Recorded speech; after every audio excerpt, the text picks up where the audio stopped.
Hello. Okay, so it's August 11th here in the Philippines. Thursday afternoon, the sun is going down, and we had a good day today. Very busy day. Marcel worked busily to prepare for a house blessing today. So we had a Catholic priest come, and he made a blessing of the house. We invited family, and it was a nice day. It was fun, and it was a nice little ceremony. And we had that was at 11 o'clock, and then followed by lunch. The priest stayed, and we had lunch, and it was nice to talk to him. And it was just a good day, nice, relaxing day here in the Philippines. So things are starting to settle down here for me in the Philippines. A little history of me and Marcel. Marcel is my wife. We just got married in July, and we met online, FilipinoCupid.com, January 2020, January 10th. And I came to visit in March, the first week of March of 2020. Pandemic was building up. When I got home, the Philippines instituted a lockdown here, and so I was not able to see Marcel except on Facebook Messenger for 2 years, a little over 2 years. And I came in April 6th of this year, left my job, left my family, left everything, and with the intention of retiring here and getting married and settling down. And it's kind of crazy, I think. Maybe some of my family thinks it and they don't say it. But yeah, just to up and move over here after a 1 week visit in 2020. But Maricel and I have been talking a long time. We know each other pretty good. We have a pretty good relationship. And I was looking forward to this. Um,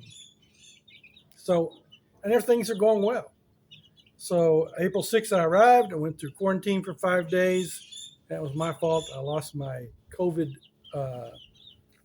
test letter, my RCTC, PCR, or whatever it is, test. I lost it en route, somewhere in probably Seoul, Korea. I lost the document. Got to Manila, couldn't find it. I'm sorry, sir, but you're going to have to quarantine for 5 days. And I wasn't upset at the Philippines. I was upset at myself because, I just didn't, I didn't take care of my documents the way I should. I had two copies, kept them together. I should have separated them, and I would have been okay. So that was a little problem. And then about the same time, Typhoon Odette hit the island of Leyte, where Marcel lives. I was able to fly from Manila to Cebu, but I was stuck in Cebu. I couldn't get a ferry boat from Cebu to Leyte to be with Marcel. And she was going to come to Cebu with her mother and meet me there. And it took them a while to get there. Once they got there, we spent a day in Cebu and then came to Leyte. So I made it here April 15th. We had a house rented in a little community called Tambulilid, and not a nice neighborhood. It was smelly, it was noisy, and the house we rented for $100 a month was small, and it was moldy, and not a nice place to live. It was okay. It was basic shelter. That's all I can say for it. But while we were living there, we were looking for a place to live, so we bought a house. We bought this little house, 2 bedroom, 1 bath, kitchen, and we got a good deal on it. We paid 3.5 million pesos, which is about $70,000. 240 square feet with space outside and a Buhay Kubo, which you can see in the background behind me. Let's put the lights on in the Buhay Kubo. So we did some renovations and spent another 500,000 pesos, which is about $10,000, renovating the house. So you can see behind me the Buhay Kubo. You can see the bench seating, little table in the middle, and we used it last night for a family gathering. So that was very busy. The renovation all took about a month, a little longer, and we had a lot of work, very busy. Then we started planning our wedding, and that was another busy time, and lots of things to do to get ready for that. So getting the marriage license was difficult. One of the things you have to do is to show that you're not married. For a Filipino, You contact the Philippine Statistics Authority and ask them to do a search, and they give you a document saying that you're not married. It's called a CENOMAR, CENOMAR. And it's a certificate saying that you're not married, and you're eligible to marry. For a foreigner, you still have to do the CENOMAR, but you also have to get a letter notarized stating that you are eligible to get married. And used to, before the pandemic, you would go to Manila, to the embassy, and the embassy would notarize that document for you. But the embassy doesn't want you around anymore, so not for that document at least. So they quit doing that, and the Philippine Statistics Authority issued a memorandum stating that it was okay to have that document notarized locally. By notarized, I mean you have to go to a lawyer. It's not like America where Joe Blow can just pay $50 and become a notary public. It has to be by a lawyer, and it's only $10. It wasn't much. Cheaper than in Manila. Manila, at the embassy, it would cost you $50 to get that same document notarized. So now they should accept that at City Hall when we applied for our marriage license. Well, they wouldn't accept that. They said, no, you have to go to Manila, to the embassy. They thought we still needed to do that. And I didn't argue with them, didn't get into a fuss with them. You don't want to do that here. You'll just cause more problems.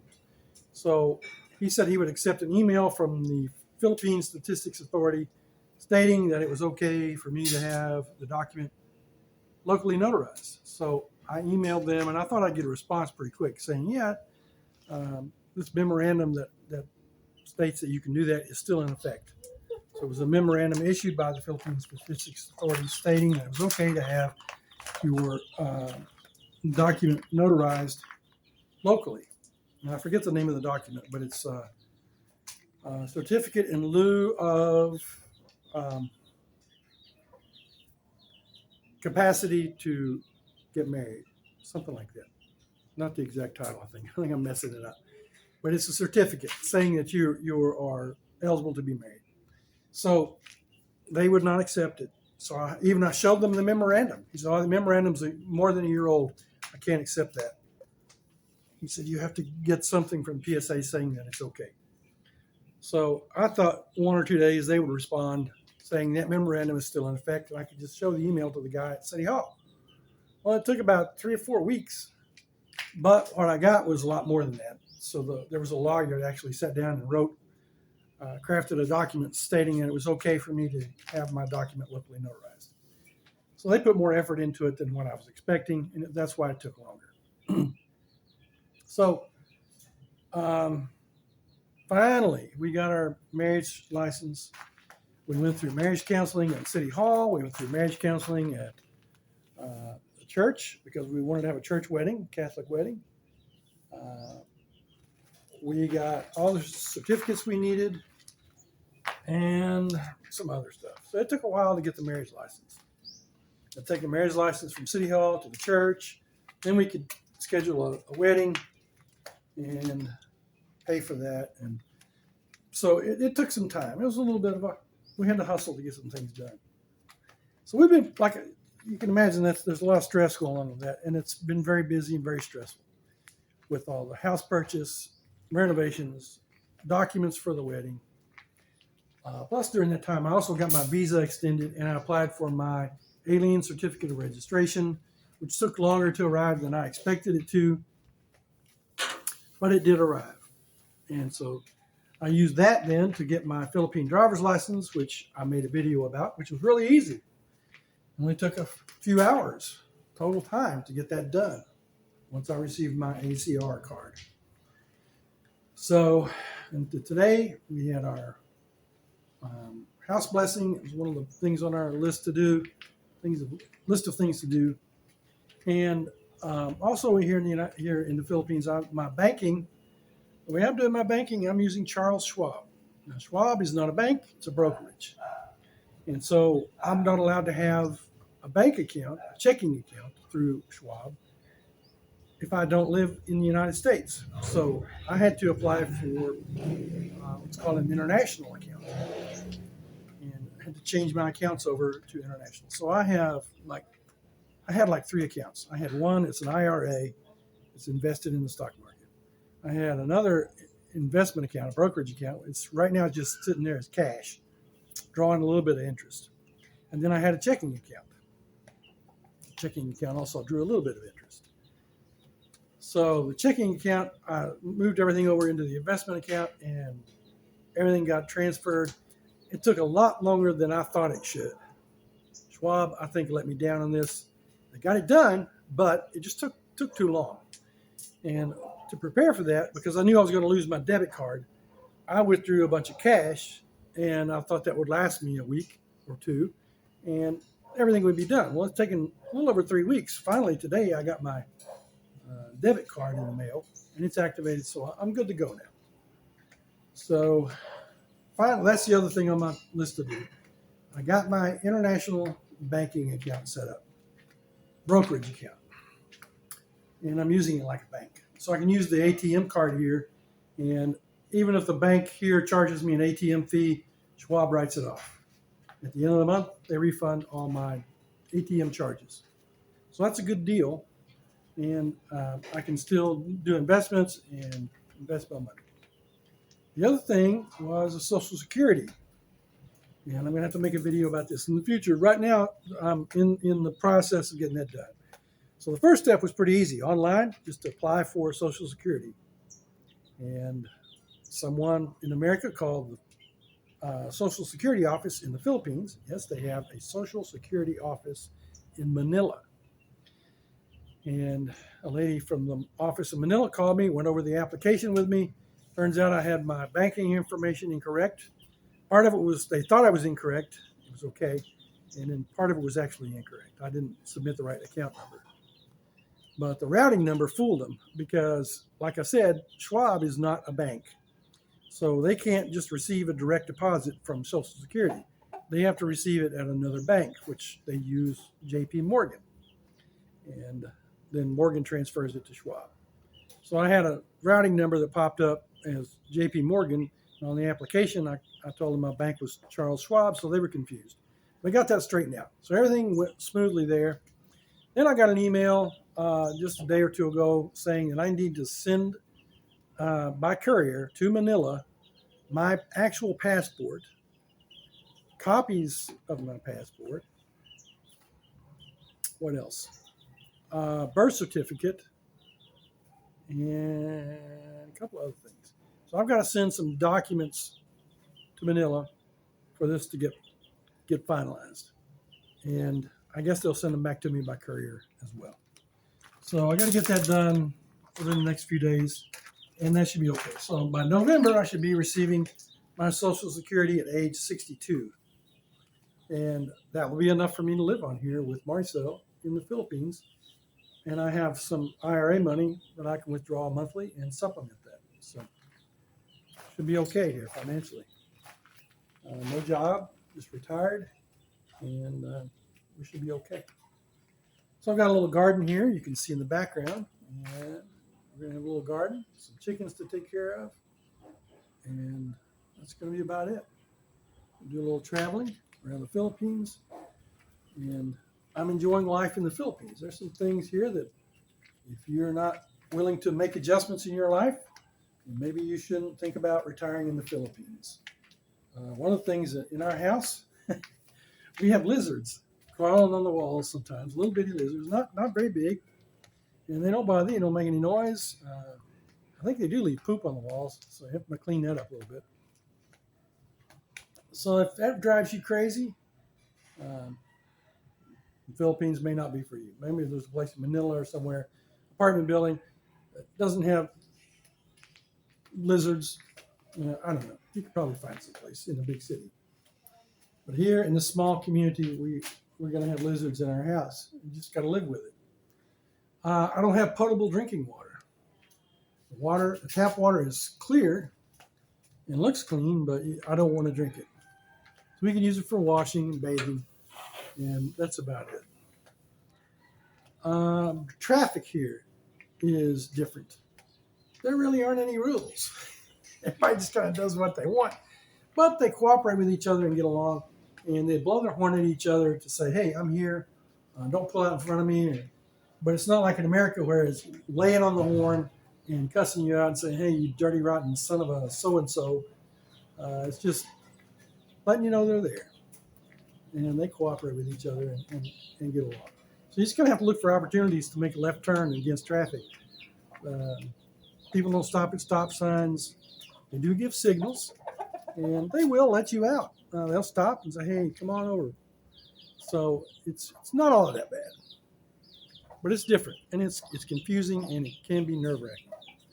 So I didn't drive a lot when I got here. I rode around with my brother-in-law and saw how he drove, and then I started driving myself gradually. And I've adjusted. I've acclimated. Some other things, you don't find all the things that you're going to find at the grocery store in America. I had trouble finding mustard. There's no cornmeal. I like cornbread, no cornmeal at the grocery store. I found out I can order it online. So I'm going to get some cornmeal. You can't go to the grocery store and buy a steak, a big juicy ribeye steak. Not going to happen. So, but I can live without that. They got other good stuff here to eat. And what else? Just things are different. You have to wait sometimes in line longer than you would in America. Sometimes you get to run around at City Hall. You have to go get documents. You have to go here, then you go there, and then you come back, and then you go back again. It can be frustrating the way their system is set up. Language barrier is a problem. Now, I'm learning to speak the local language, which is Bisaya. The national language is called Tagalog, Tagalog, Tagalog, Tagalog, Tagalog. That's the national language. Lots of people speak at least some English.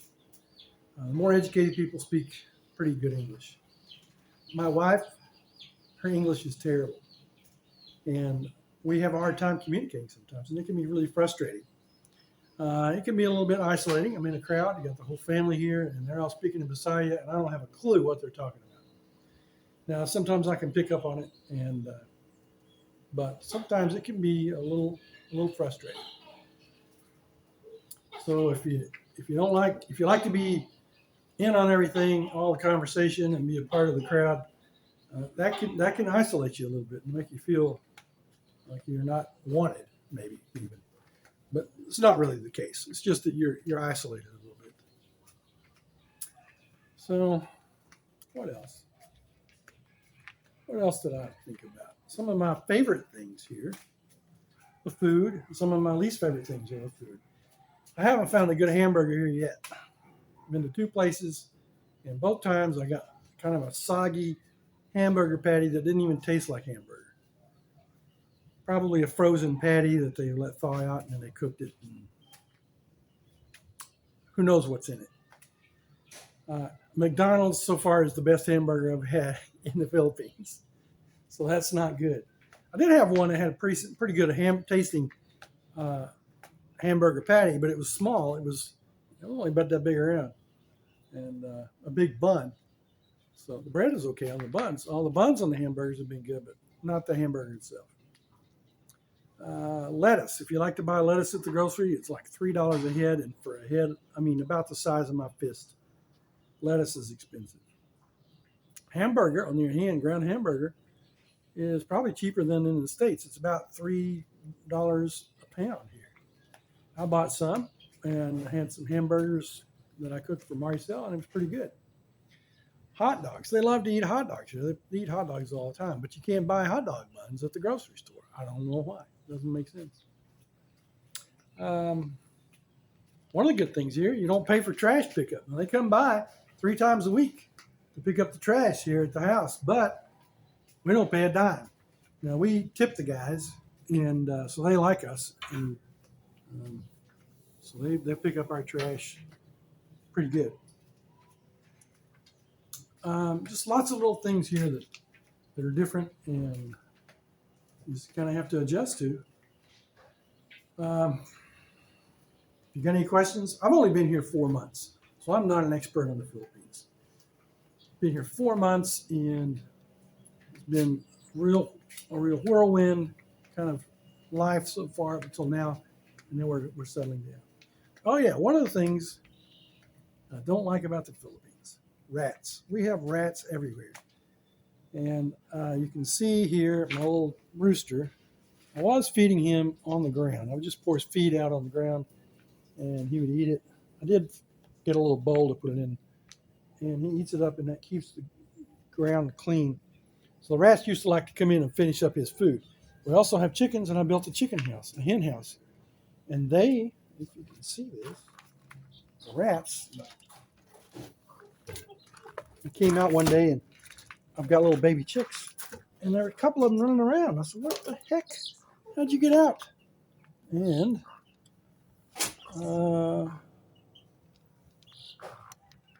there it is.